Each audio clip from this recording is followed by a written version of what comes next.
Good morning. It is 6:05 a.m. on Thursday, January 21st, 2016. I'm Christiana Ellis and I just got up. I don't know what this voice I am doing is, but this is 5 more minutes. Wow, I am delirious right now. Uh, it's early. I'm really sleepy. I'm tired. I need to go back to bed, but I can't because I gotta go to work. It's the worst, right? Blech. Last night, Mike and I recorded the beginning of this year's Oscar Marathon podcasts. The YouTube version is up now, so you can check that out. Basically, in this one, we're just going through the Oscar nominees uh, and getting the preliminaries out of the way. Under the way? That doesn't work. Getting the preliminaries out of the way. Uh, we were planning to have a little bit more discussion, but we had to cut it short towards the end. But we got through the nominees, and we also talked a little bit up front about some of the controversies surrounding the Oscars this year. And I think it's important to talk about the whole Oscars so white thing. If you're not familiar with that, basically it's an observation that for 2 years running now, every single acting nominee, all 20 of them, best actor, actress, supporting actress, are all white. And that's it's easy. I don't want to, at the risk of just repeating the conversation I already had in that other program, that it's a real problem, and it is a complex problem with no obvious solution. And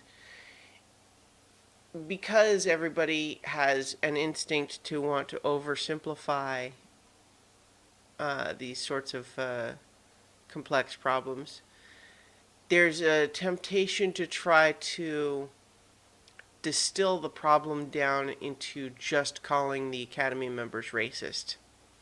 And I think that's a disservice to what's really happening.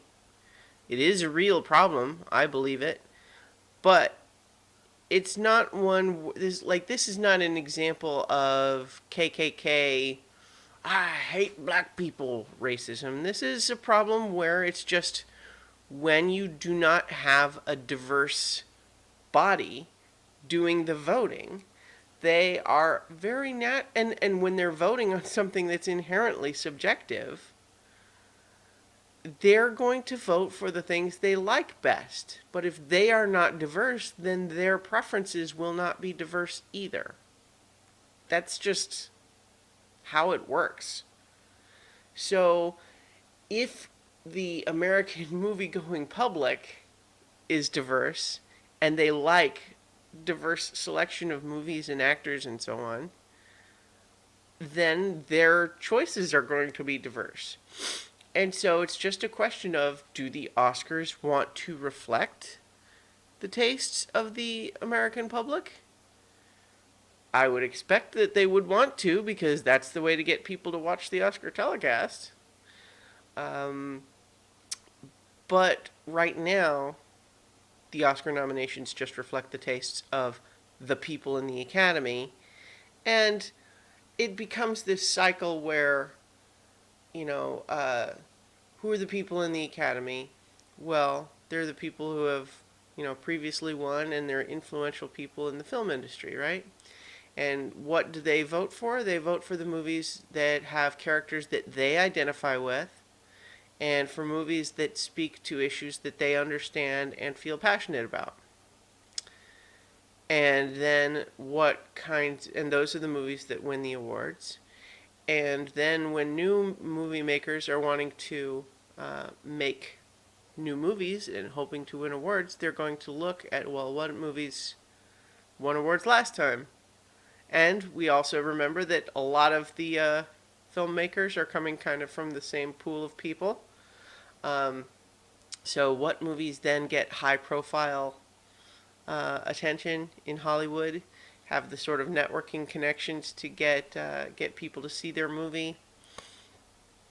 And then once again, it's like, okay, well, which movies get selected by the people who are in the Academy? You know, it's just like goes around and around. And so this is why,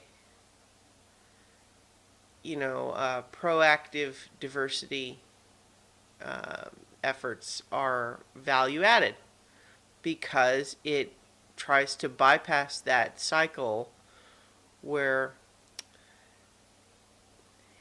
I, have you ever seen a river or a creek constantly flowing, right?